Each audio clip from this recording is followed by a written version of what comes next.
mendengarkan firman Tuhan. Temanya adalah menyingkirkan penghalang. Itu temanya sepanjang minggu, sepanjang hari ini. Pagi tadi menyingkirkan penghalang jawaban doa. Ibadah 2, menyingkirkan penghalang penggenapan janji Tuhan. Kemudian yang ketiga, menyingkirkan penghalang pertumbuhan rohani, pertumbuhan iman. Kemudian yang keempat barusan menyingkirkan penghalang, kok tiba-tiba lupa, berkat ya. Dan yang sekarang ini yang terakhir, menyingkirkan penghalang tuaian. Anda harus percaya bahwa setiap hal yang tadi disebutkan, jawaban doa, penggenapan janji, pertumbuhan iman, berkat Tuhan, bahkan tuaian, itu adalah bagian kita sebagai anak-anak Tuhan. Tuhan itu terlebih rindu untuk kita menerima semuanya dengan utuh. Tapi tidak bisa dipungkiri, ada penghalang-penghalangnya. Dan yang menghalangi itu bukan semerta-merta iblis yang bisa kita tengking gitu ya. Tapi itu juga bisa jadi adalah bagian kita yang harus kita kerjakan. Dan semua itu ada di dalam firman Tuhan. Apa saja penghalang-penghalangnya ya.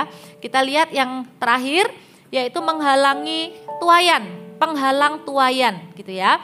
Kita lihat dulu ayat yang pertama. Kita buka di Kidung Agung 2 ayat yang ke-15. Firman Tuhan kan berkata bahwa orang yang menabur pasti menuai. Benar ya, sudah tidak asing ya kalimat itu ya. Tapi dalam prosesnya menuju ketuaian itu ada beberapa hal yang harus kita perhatikan dengan sengaja. Kita lihat dulu di Kidung Agung 2 ayat 15. Kita baca sama-sama dulu ya. 1, 2, 3. Tangkaplah bagi kami rubah-rubah itu. Rubah-rubah yang kecil yang merusak kebun-kebun anggur. Kebun-kebun anggur kami yang sedang berbunga. Ini konteks ayatnya itu sudah dijelaskan kapan hari dalam pelajaran tentang Kidung Agung. Tapi saya tertarik dengan ayat ini. Paling tidak kalau misalnya dalam sebuah kebun anggur, dikatakan ada proses sebelum kebun anggur itu bisa dituai, menghasilkan buah, ada proses yang namanya kebun anggur itu berbunga dulu. Nah, waktu di masa menjelang tuaian, jadi ini bukan yang cuman ada akar sama daun ya, sudah hampir dituai ceritanya. Ada sebuah ingat-ingatan, sebuah peringatan yaitu untuk menangkap rubah-rubah. Dan rubahnya ini bukan rubah besar lagi, rubah kecil. Kenapa? Karena rubah kecil ini ternyata merusak kebun anggur. Merusak kebun anggur yang sedang berbunga. Jadi sebentar lagi itu akan menuai. Kalau rubahnya ini tidak dibereskan, tidak ditangkap dan kemudian disingkirkan, maka kita tidak bisa menuai hasil dari kebun anggur itu. Apa itu rubah-rubah kecil dalam kehidupan kita? Itu adalah kebiasaan-kebiasaan buruk. Kebiasaan-kebiasaan yang kita pikir, tidak apa-apa. Tapi ternyata kalau dibiarkan, itu akan menjadi penghalang kita dalam menuai apa yang kita tabur. Kita ini, puji Tuhan, Tuhan kasih hikmat dalam menabur. Entah itu dalam pekerjaan, kita menabur nama baik ya, kita membangun kepercayaan sehingga kita berharap kita akan menuai kepercayaan itu. Ataupun misalnya kita nabung gitu ya, kita nabung, kita juga berharap nanti satu hari kita akan menuai. Tapi perhatikan, kalau itu adalah sebuah gangguan yang besar, kita akan gampang sekali langsung singkirkan. Misalnya pengeluaran aja deh. Kalau itu langsung kelihatan besar, kita bisa langsung sadar dan apa ini? Pengeluaran apa ini? Sudah tidak perlu, langsung kita cut. Tapi justru pengeluaran kecil yang kalau kita total, ini contoh ya. Kalau kita total dalam 1 bulan, pernah nggak kita kaget? Ternyata yang kita pikir pengeluaran kecil itu ketika ditotal dalam 1 bulan, itu jadi sebuah pengeluaran yang besar. Kebiasaan kecil itu seperti itu. Kita pikir tidak apa-apa, ini hanya sesuatu yang sepele. Yang tidak langsung menimbulkan damage atau kerusakan. Rubah-rubah kecil itu sifatnya begitu, merusak. Tapi karena dikatakan kecil, seringkali orang tidak perhatikan. Bapak Ibu Saudara, percayalah apa yang kita tabur kita akan tuai. Karena Tuhan itu yang memberi pertumbuhan. Bagian kita menabur, oke? Tapi kita juga harus sadar, temukan nanti ya, pulang dari tempat ini Anda doa, ini kan akhir tahun. Anda flashback kan, kira-kira Anda mau jadi lebih baik apa untuk tahun depan. Nah di situ Anda akan menemukan rubah-rubah itu. Apakah rubah-rubah itu dalam bentuk minuman manis yang diminum tiap hari. Rasanya enggak bisa, kalau enggak pakai minuman manis tuh enggak bisa. Apakah itu adalah spending? Atau mungkin sebuah kebiasaan untuk nyicil. Kalau misalnya kita punya uangnya, tapi kita menyicil nggak apa-apa.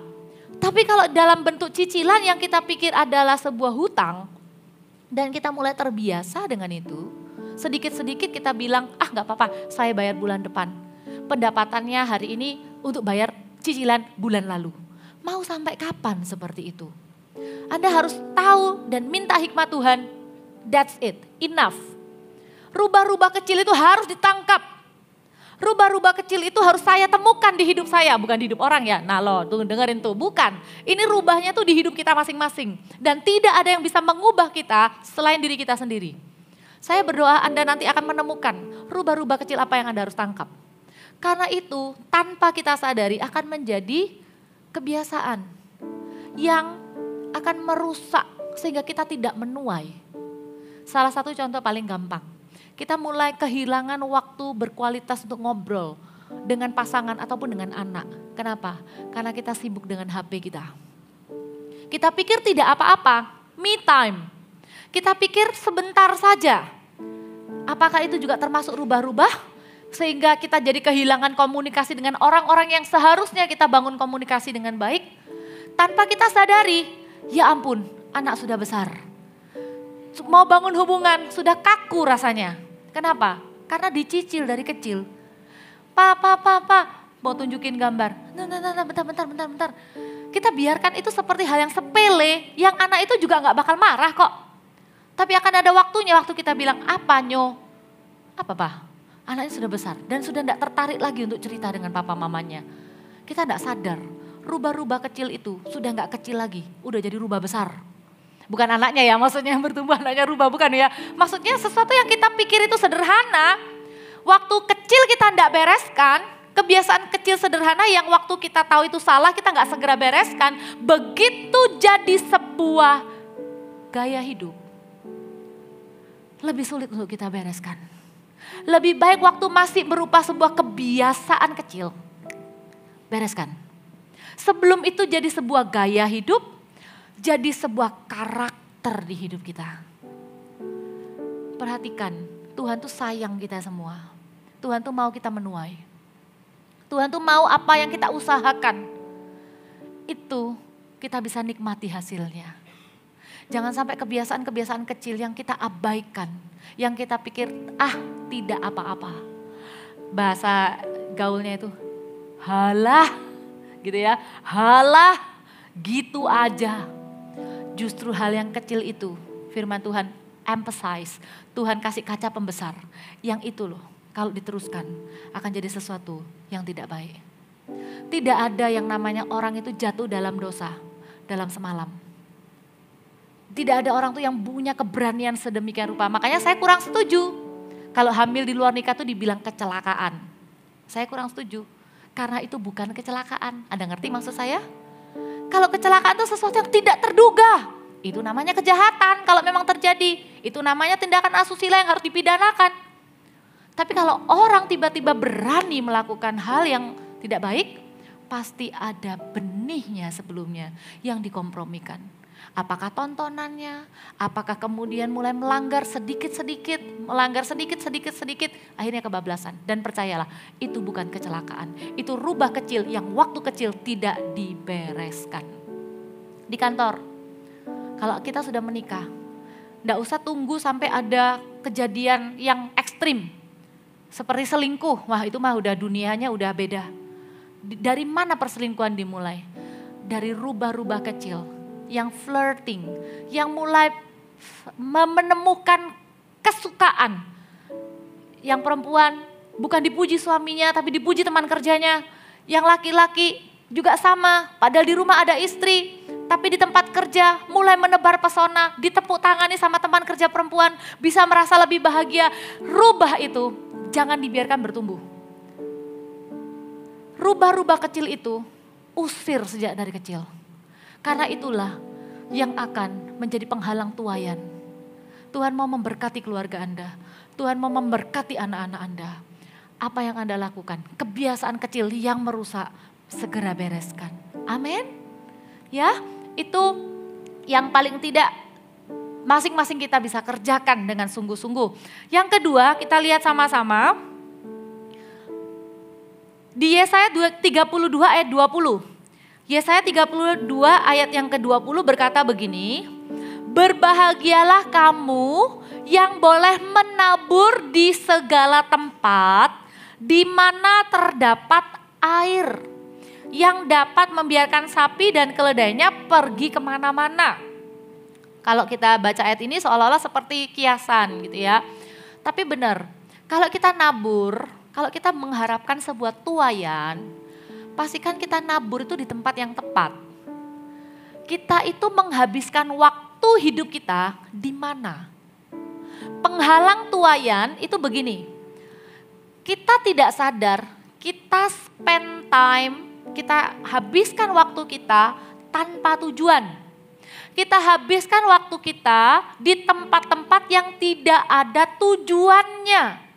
Sehingga nanti ketika kita berharap kita menuai dari sana, kita akan sedikit kaget, bahkan sangat kaget. Saya pikir orang-orang yang saya spend time with, yang saya habiskan waktu bersama-sama dengan mereka ini, ketika saya susah, mereka bisa menolong saya. Ternyata waktu kita mengharapkan tuaian, ternyata tidak ada tuaian itu. Kenapa? Karena kita menabur di tempat yang salah. Kalau kita mau menabur apapun di hidup ini, waktu, kita mau menabur perhatian, kita mau menabur kasih, kita mau menabur uang kita, pastikan kita menaburnya di tempat di mana ada air. Artinya apa? Jangan sia-siakan waktu kita, menghabiskan waktu kita untuk kegiatan-kegiatan yang tidak ada ujungnya. Boleh have fun, boleh. Sesekali waktu ya, ada kegiatan yang benar-benar gak ada ujungnya. Kita cuman have fun, sesekali boleh. Tapi kalau itu menjadi tujuan utama kita akan menuai kesia-siaan. Kita usia semakin bertambah, teman juga semakin sedikit. Kalau kita mau bangun hubungan dengan orang yang kalau firman Tuhan itu bilang ada air. Artinya apa? Waktu kita nabur ke hidup orang itu, ada Tuhan di hidup orang itu. Ada air, ada sesuatu yang bukan cuma sekedar pertemanan biasa, bukan cuma sekedar kegiatan biasa. Saya berani katakan begini, waktu saya baca ayat ini untuk pertama kalinya, saya langsung garis bawahi tempat di mana ada air, di mana sapi dan lembu sapi, keledai, sapi dan keledainya juga pergi kemana-mana. Artinya tempat ini tuh terbuka, aman. Sapi dan keledai kita tidak akan dicuri orang, tidak akan diambil orang. Tempat di mana dikatakan di sana ada air. Kalau Anda mau lihat Alkitab, saya bukan yang ini ya, Alkitab asli yang saya baca untuk saat teduh. Saya garis bawahi, waktu saya masih muda saya garis bawahi tempat di mana terdapat air. Saya garis bawahi, saya tulis di sana GMS. Anda boleh percaya boleh enggak? Saya tulis itu di masa muda saya. Artinya saya bilang begini, saya tahu ada Roh Kudus di gereja Mawar Sharon. Saya tahu ada Roh Kudus di gereja ini. Sehingga daripada saya investasikan masa muda saya, waktu saya untuk mengikuti kegiatan-kegiatan yang saya tidak tahu ujungnya apa, lebih baik saya menabur di tempat di mana ada air. Waktu saya kuliah, saya melayani dengan sungguh-sungguh. saya dedikasikan waktu daripada saya di kos-kosan saya, kemudian kumpul sana sini, mungkin have fun terus dan melakukan kesenangan. Saya memilih menabur di gereja. Saya menabur waktu saya. Karena saya tahu taburan saya tidak akan sia-sia. Dan saya menuai sebuah kehidupan yang berarti. Karena saya menabur di tempat di mana ada air. Kalau Anda mau nabur, menaburlah di visi gereja ini. Di rumah Tuhan ini ada pekerjaan Tuhan yang nyata. Menaburlah di tempat di mana ada air. Jangan menabur di tempat yang salah. Saya tidak melulu ngomong soal uang. Karena saya waktu zaman kuliah dulu, saya belum bisa kasih uang. Saya belum berpenghasilan, tapi saya tahu di mana saya spend time the most. Di mana saya habiskan waktu saya paling banyak akan berbeda. Kalau saya tidak memilih untuk menghabiskan waktu saya atau mendedikasikan waktu masa muda saya untuk melayani Tuhan di rumah Tuhan, saya memilih untuk lebih banyak have fun, saya percaya ujungnya di masa hidup saya sekarang ini, 20 tahun setelahnya, pasti akan berbeda dengan sekarang ini. Saya sedang menuai apa yang saya tabur di masa muda lalu. Amin. Di mana Anda menabur? Apakah di tempat itu ada air? Apakah ada tujuan yang mulia di dalamnya? Apakah ada Tuhan di dalamnya? Kalau iya, teruskan. Kalau enggak ada, jangan menabur apa-apa di sana. Karena kita tidak akan menuai apapun. Tidak ada tuaiannya. Gimana bisa bertumbuh nggak ada airnya? Gimana tuaian bisa subur? Gimana tanaman bisa bertumbuh? Demikian juga dengan hidup kita. Amin.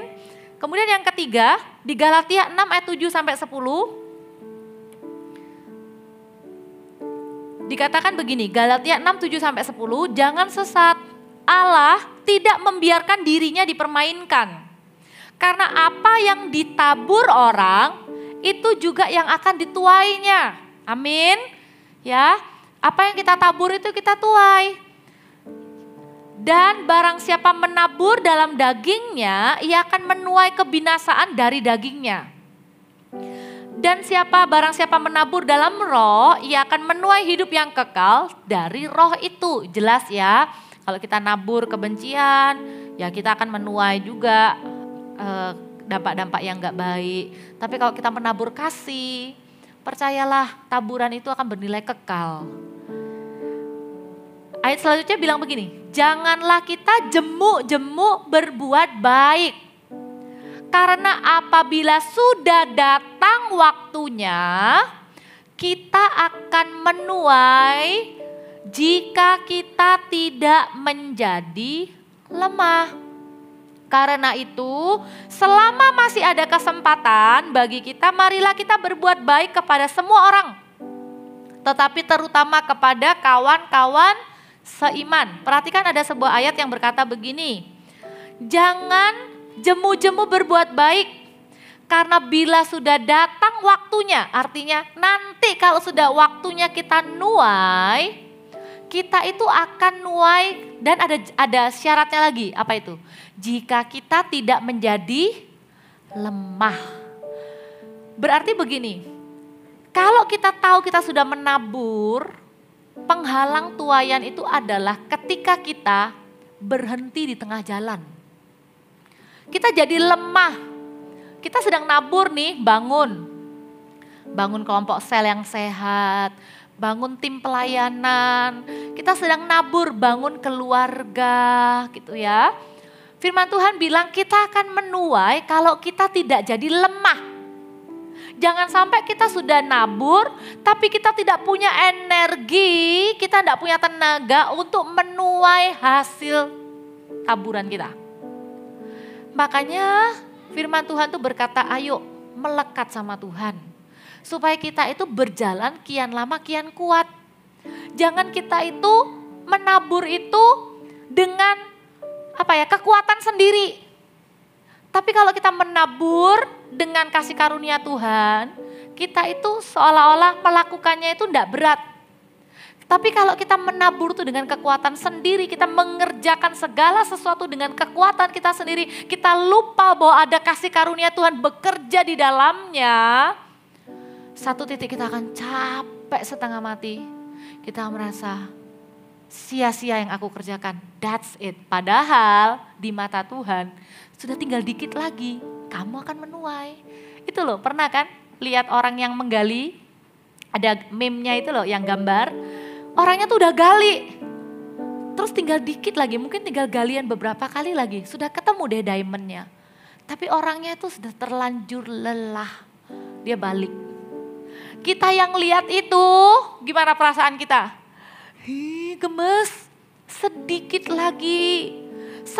lagi kamu akan nuai. Jangan jadi lemah, teruslah menabur apa yang baik, teruslah percaya, teruslah berharap, teruslah beriman, teruslah percaya bahwa tuaianmu tidak gagal. Bahwa Allah itu bekerja atas taburan-taburan kita, asal kita tidak menjadi lemah. Masa sih apa yang kita tabur selama ini tuh sia-sia? Saya kok gak percaya ya. Allah kita itu Allah yang setia kok. Walaupun mungkin ya, bukan saya yang akan nuai. Tapi saya percaya orang berikutnya akan menuai. Bagian saya adalah terus menabur tanpa henti. Tidak menjadi lemah. Tidak menjadi lelah. Tidak berhenti. Bayangin betapa sia-sianya tuaian itu kalau ternyata penuainya lelah. Padahal sedikit lagi orang itu sudah bisa dimenangkan untuk Tuhan. Sedikit lagi ada perubahan, tapi kita sudah terlanjur apatis. Kita sudah terlanjur merasa begini, percuma, sia-sia semuanya. Terus kita pikir ini tidak akan menghasilkan, terus kita berhenti. Padahal firman Tuhan bilang sedikit lagi kita akan menuai. Amin. Ya, Anda di season mana sekarang? Anda tahu Anda sedang menabur sesuatu? Percayalah, kalau penghalang tuaian itu sudah kita bereskan. Kita sudah buang kebiasaan buruk, kita sudah bela-belain. Kita itu sudah enggak mementingkan diri sendiri supaya kita itu bisa menuai yang baik. Jangan menyerah, jangan menjadi lelah.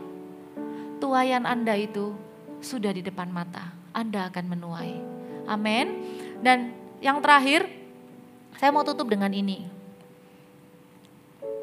Tuaian yang paling baik itu akan lahir, akan muncul dari hidup kita. Ini apa yang saya pelajari ya. Saya bisa menuai apa yang saya punya sekarang, bukan ngomong harta ya.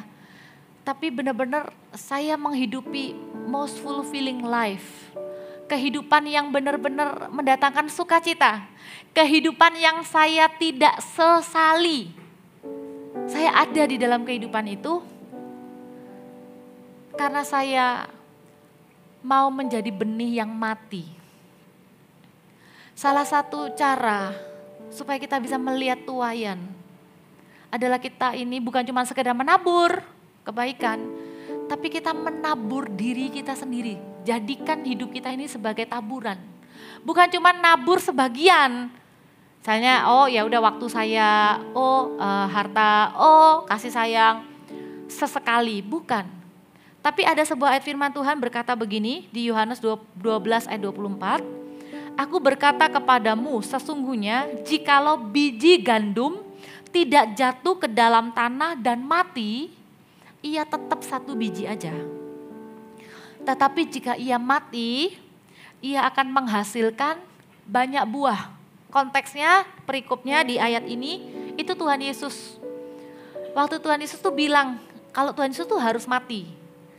Dan saya terharu di ayat itu, Tuhan Yesus itu berkata kepada Bapa, muliakanlah namamu. Terus ada suara dari langit yang berkata, aku sudah melakukannya dan aku akan melakukannya lagi. Aku sudah memuliakannya dan aku akan melakukannya lagi. Yesus itu mati supaya kita hidup. Kita ini ada hari ini karena Yesus itu mati. Makanya kita hidup. Karena Yesus mati kita hidup. sekarang ini Tuhan mencari benih yang mati itu bukan kita tuh mau mati secara fisik seperti Tuhan Yesus mati di kayu salib. Tapi kalau ada orang-orang yang mau mati bagi dirinya sendiri, mati bagi keinginannya sendiri dan mau hidup untuk Tuhan, maka tuaian itu akan banyak. Dari hidup satu orang yang dipersembahkan kepada Tuhan, maka tuaiannya akan banyak. Tapi kalau orang ini cuman hidup bagi dirinya sendiri, maka yang dia tuai hanyalah sedikit dari apa yang dia tabur aja. Saya enggak minta semuanya jadi full time, seolah-olah katanya kalau misalnya, berarti fully semuanya. Nanti lihat ya, kalau Roh Kudus gerakkan, saya akan doakan orang-orang yang mau full time. Tapi ini bukan panggilan full time, setelah ini semuanya langsung nunggu-nunggu keluar dari kerjaan, kapan dipanggil full time, bukan. Tapi orang yang benar-benar mau hidup itu bukan untuk dirinya sendiri. Orang yang seperti ini akan belajar mati-matian, akan jadi yang terbaik, akan bekerja yang terbaik. Tapi ketika ada kehendak Tuhan datang atas hidupnya, entah itu disuruh meninggalkannya untuk full time, orang itu tidak akan kesulitan karena memang dia sudah hidup untuk itu. Ataupun bukan masalah meninggalkan pekerjaannya ya, tapi tiba-tiba ada kehendak Tuhan di luar zona nyamannya. Biasanya sudah enak ada di wilayah ini, pemimpinnya ini, saya sudah jadi pemimpin dari orang-orang ini. Tapi kalau dia ambil prinsip ini mulai malam hari ini, dari sore hari ini, bilang saya ini benih yang mati. Saya ini mau mati bagi diri sendiri, melihat buah yang lebih banyak. Ketika ada sebuah perubahan, misalnya coach misalnya dibilang, kamu sudah bukan di sini ya, kamu ke sebelah sini. Kamu akan membangun di wilayah ini dengan gembalamu ini. Disitulah akan diuji. Apakah dia akan menjadi benih yang mati bagi dirinya sendiri, atau ternyata dia sedang membangun sebuah kerajaannya sendiri. Setiap orang-orang yang melayani, saya berdoa kita tidak pernah gagal menjadi benih yang mati. Ketika hak kita dilanggar, ketika kita dipindahkan, zona nyaman kita itu diusik. Sudah enak sama tim yang ini, sudah enak di jam yang ini, tiba-tiba ada arahan untuk pindah atau ada perubahan, ada sesuatu yang mengganggu zona nyaman kita. Ingat baik-baik, disitulah Anda diuji.